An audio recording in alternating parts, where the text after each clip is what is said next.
Hello, guys. Welcome to the episode 14 of the FOREX LIGHT sessions. I hope you enjoyed the day. Yeah, I had a good one as well. So, today we'll be going through the charts as usual and identifying opportunities to make money in the market.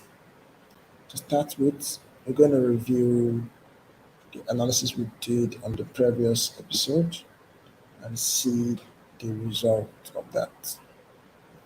Okay, so the last time we looked at this, okay, so this was a lesson, all right, yeah. From the analysis we did, we identified that the price is likely to approach this key level, which it did, but it also broke through it. And okay, yeah, we mentioned this key level as well, but it was so far away from our entry point. That's why that's why we couldn't respect it. So the lesson here is that, yeah, basically the best thing to do, right, is to wait for the market to act before we react. All right, the best thing is to not preempt the market, but overall, that is going to limit our income opportunity. Right now, the best thing would have been to draw this line like this, as our trend line, and wait for the market to break this trend line before we consider entering. Right, but the analysis I did was based on this trend line and this support area.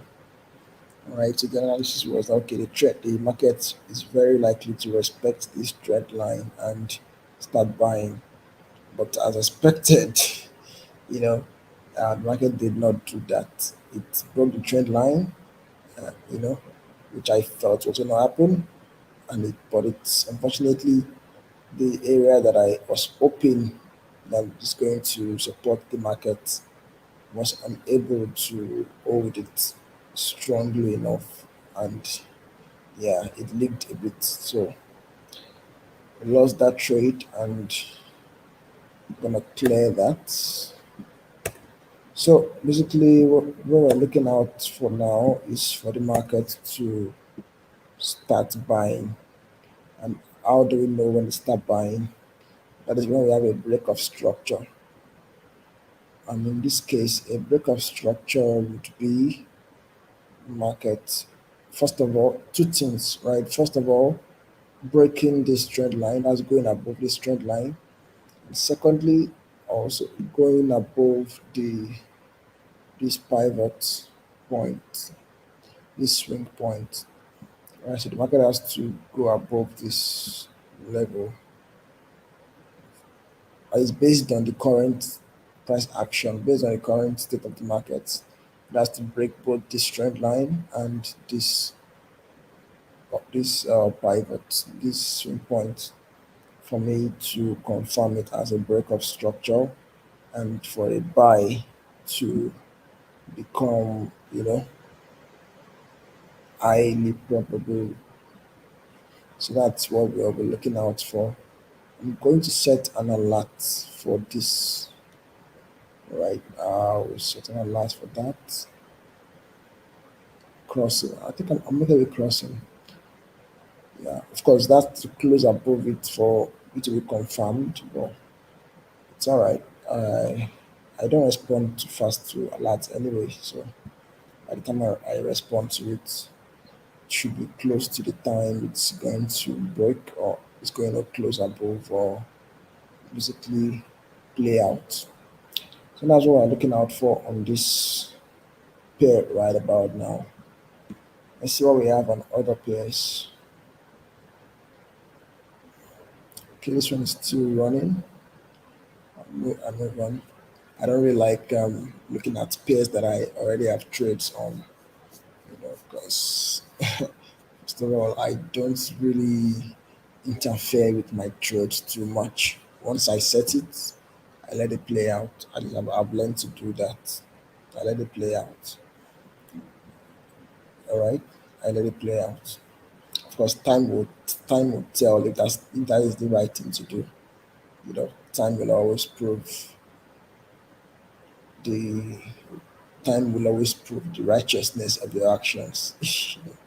That's basically the reality. There's no I don't see anything as being absolutely right or absolutely wrong.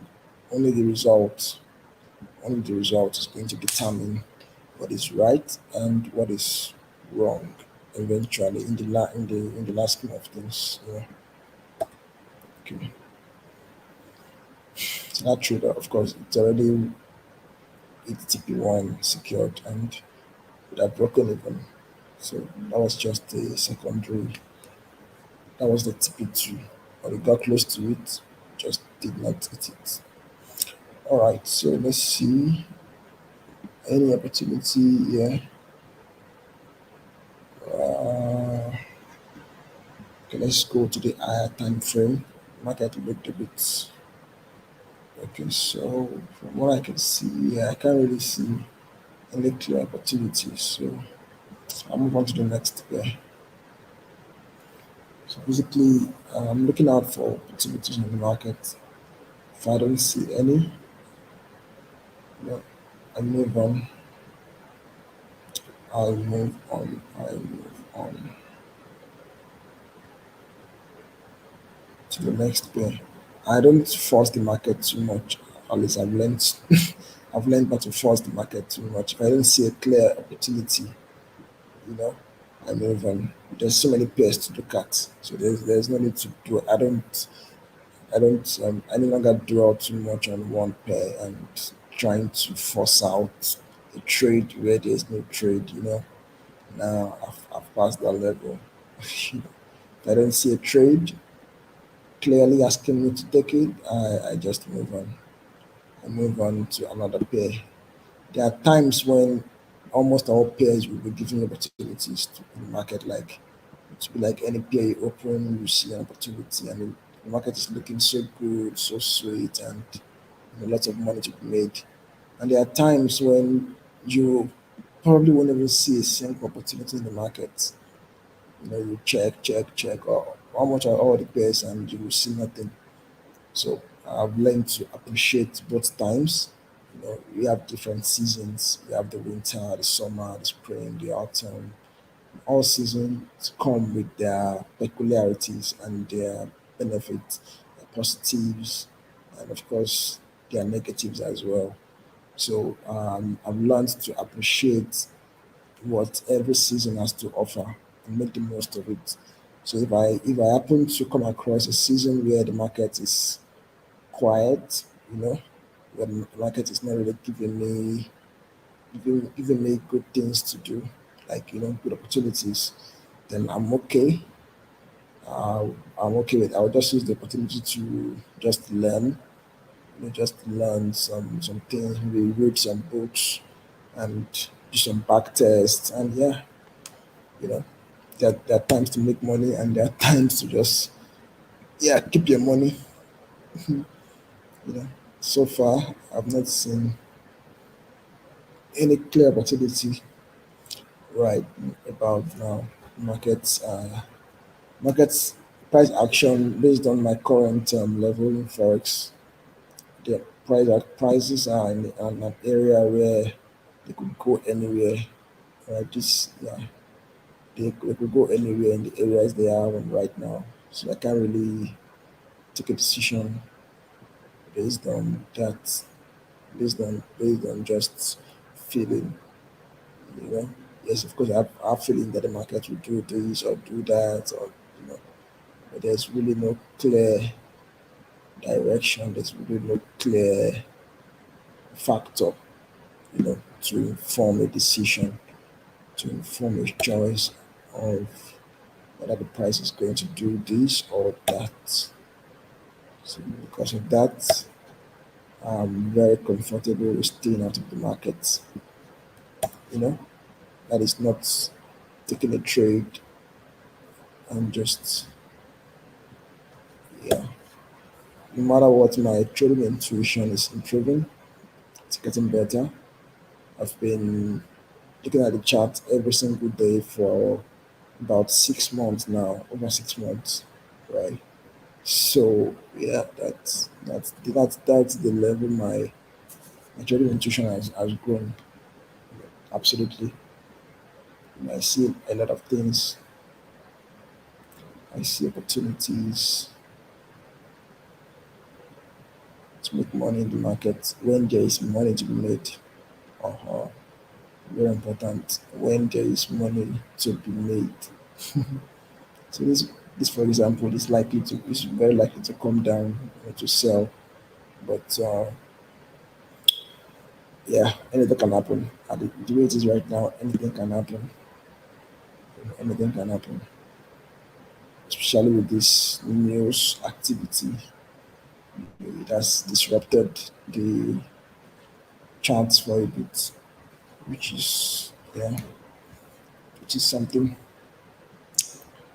All right, so let's see what else we're doing here. Okay, so this is on 50%, and it's close to the trend line. So this is looking like a sell opportunity in the market. Now it could either sell right, it could continue going down as it is right now, or come back up a bit to yeah, come back up a bit before going down. So if I'm gonna take this trade, I'm going to do it like this, right? That's 2.4 risk reward ratio, which is good enough for me. That's good enough for me. Euro card, all right, Euro card, that's good enough for me. So I'm going to. I think I'm gonna take this. This is not even. That's the thing.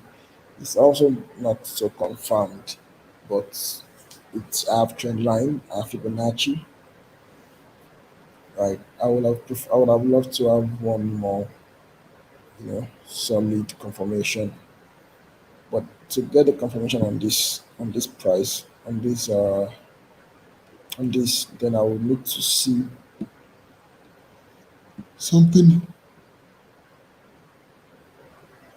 like this, which I've already seen.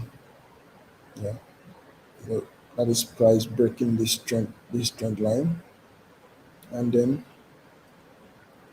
breaking the swing point, which it has done, right? Then retrace a bit, which it has done, and then come down. Just the rate at which is coming down is quite slow, meaning it's likely to still go up again.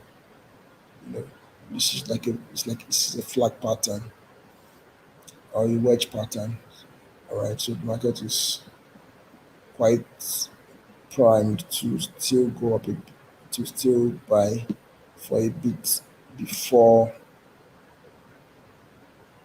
before he concludes his business. Yeah, and go down, forward down like a mango tree. You know. All right, so that's about that. So I'm gonna set this. I think I have enough factors to inform this decision, this choice of entry. Right. The only thing is the stop loss. Yeah, it's okay. So far it's below 50.